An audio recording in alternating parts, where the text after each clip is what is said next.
एक शासन निर्णय करून आरक्षण दिलेलं मंडल कमिशनने दिलं जे सर्वे करायचे सांगितले होते ते तीन प्रकारचे सर्वे तीनही प्रकारचे सर्वे मंडल कमिशनने केलेले नाही त्यांनी इंग्रज काळातला सगळा अहवाल घेतला आणि व्हीपी सिंग सरकार समोर ठेवलेला आणि त्याच वेळेस त्यांनी तो लागूही केला पण माननीय न्यायालयाने तो अहवाल स्वीकारलेला नाही तरीही आम्ही मराठ्याच्या भानगडीत पडलो नाही की तुम्ही खोटं आरक्षण खाताय कारण आम्हाला दुसऱ्याचं लेकरांचं वाटोळं करावं ही नियत मराठ्यांची कधी नाही पुढेही असणार नाही तुम्ही मात्र आमच्या पोरांना काय मिळालं की याचिका दाखल करून ते उडवता म्हणून यांनी हे डाव टाकला की 2018 ला जो प्रकार झाला होता तो 24 ला करायचा 2018 ला 13% आरक्षण दिलं ते 1-1.5 वर्ष राहिलं उडून गेलं निवडणुका त्या काळात होत्या निवडणुका डोळ्यासमोर ठेवल्या आणि मराठा एक जात अशी की ती कोणाचा उपकार ठेवत नाही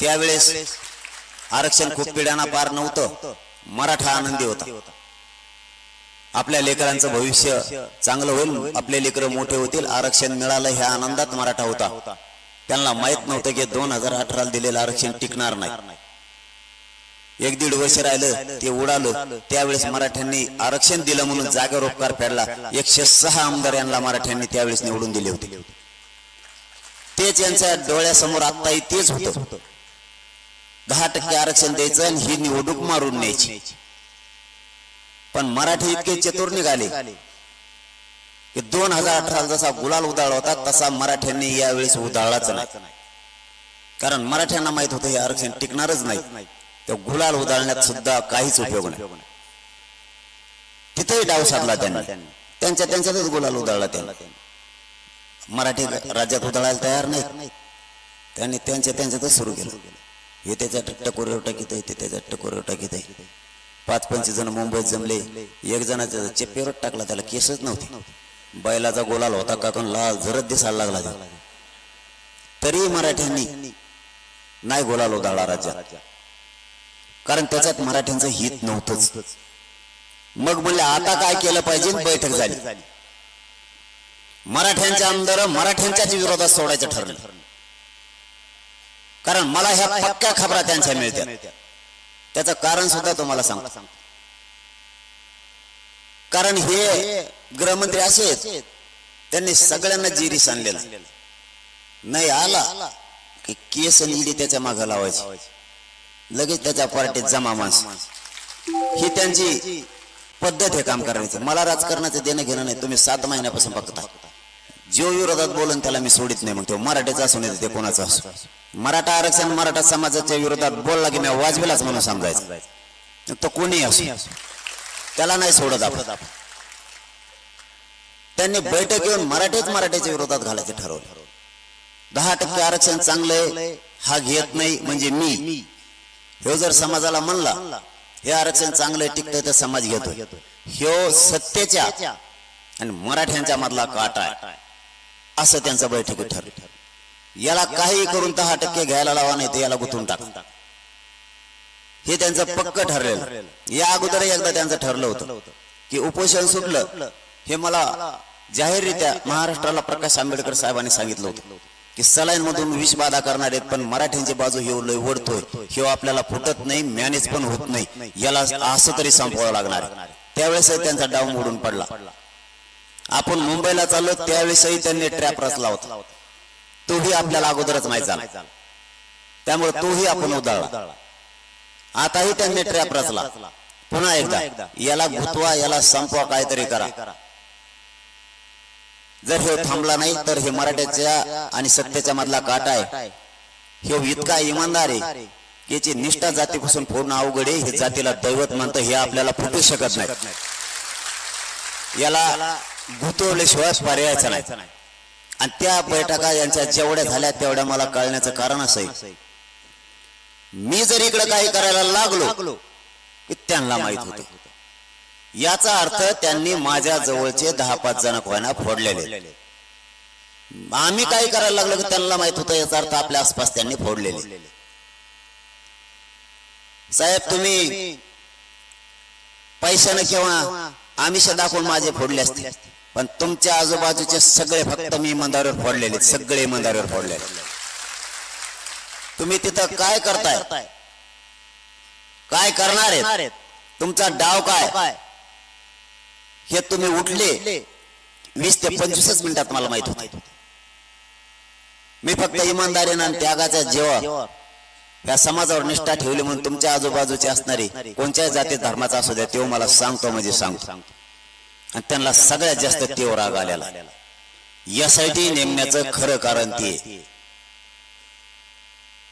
हे ऐकत नाही. मला सगळ्या दुनियाचं माहित होतंय आणि याला आपलं माहित कस काय, आपल्यातला कोण त्याच्यापर्यंत खरी माहिती जाती आपल्यातला कोणीतरी आहे.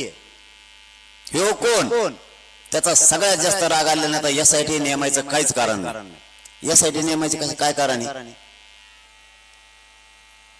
गृहमंत्री साहेब तुम्हाला आठवण करून देतो मी, तुम्ही जाओ मराठ्यांच्या किती विरोधात जायचं तर आम्ही खंबीर आरक्षण मिळवाल त्याची काळजी नका करू तुम्ही. मी फुटत फिटत नसतो तुम्हाला, तुम्हालाच काय तुम्ही सगळे पक्ष एकत्र झाले आणि विरोधी पक्ष सुद्धा एकत्र झाले. विरोधी पक्ष सुद्धा विसरलाय. त्यांनी एक ठराव केला होता तुमच्या मागणीप्रमाणे तुम्हाला आरक्षण द्यायचं असलं तर 1 महिन्याचा वेळ द्या. 40 दिवसाचा मराठ्यांना दिला होता. आम्हाला माहित आहे तुम्ही सगळेच पक्ष मराठ्यांच्या विरोधात आहेत. तुम्ही सगळे जरी एक गुण आले तरी माझी मराठा जातच बस झाली तुम्हाला पुरून उरायला. यांनी डावर रचायला सुरुवात केली. यासाठी नेमण्याचं काहीच कारण नाही, काहीच कारण नाही. तुम्हाला साहेब आठवणीत आणून देतो, पावसाळ्या अधिवेशनात तुम्हाला विरोधी पक्षाने प्रश्न विचारला होता. आंतरवाली जो हल्ला झाला किंवा राज्यात जे प्रकरण झालेत याविषयी यासाठी नेमा. त्यावेळेस तुमचं उत्तर होतं त्यांना, माझ्या पोलिसांनी सखोल तपास केलाय, तो अहवाल माझ्याकडे प्राप्त झालाय.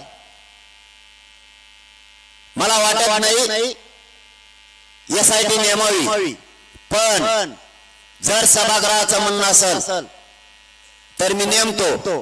परंतु माझ्या पोलिसांनी सखोल तपास केल्यामुळे मला असं वाटतं की SIT ची आवश्यकता नाही, अहवाल मला प्राप्त झाला.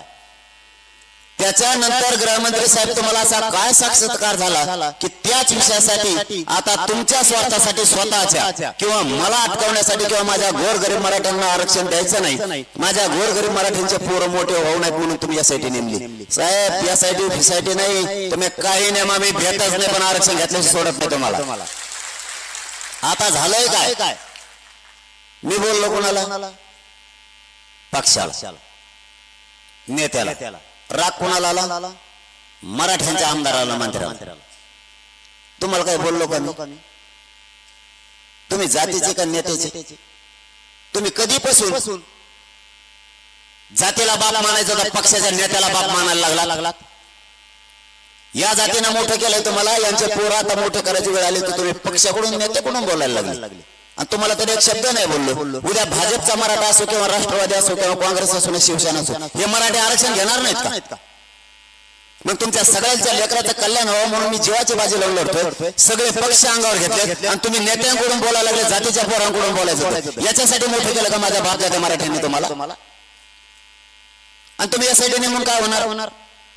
माझ्याजवळ काय, माझ्याजवळ काहीच नाही. यासाठी कशाला असती? ज्याने 1000-1500 खून केले त्याच्यासाठी, ज्याने हजारो कोटीचा भ्रष्टाचार केलाय त्याच्यासाठी, एखादा मोठं हत्याकांड झालंय त्याचा शोध लागत नाही त्यासाठी, किंवा समुद्रात खूप मोठमोठे नंबर 2चे धंदे त्यासाठी. माझ्याजवळ काय, मग जर पाकिट चोराने आणलं 2 दिवस झोपत नाही. त्याच्या जिंदगीत त्याला लोड येतो, घ्या असलं कसलं गिरायक लागलं होतं. माझ्याकडे काही पैसेच नसतात गावात. आपल्या तिकडे फोन करून बघा तुम्ही, कवा कर्जच असतं आपल्याकडे. आपल्या सगळे फोन एवढेच येते. माझ्याकडे आहे का 13 पत्र येत नाही, तो काढून तो घरावर टाकी तू, ते बी सिमेंटाचे आहेत, भांगारात विकत नाही. अरे आपण किती मोठ्या पदावर आहेत, किती मोठ्या पदाचे पक्षाच्या पदावरती आपण आहेत. आपल्यावर किती मोठी जबाबदारी, राज्याचा पालकत्व आपल्याकडे. आपण या जनतेने आपल्याला त्या राजगादीवरती बसवलंय. आपण काय अन्याय करावा हे तरी कळायला पाहिजे. आता नवीन अन्याय काय सुरू केला,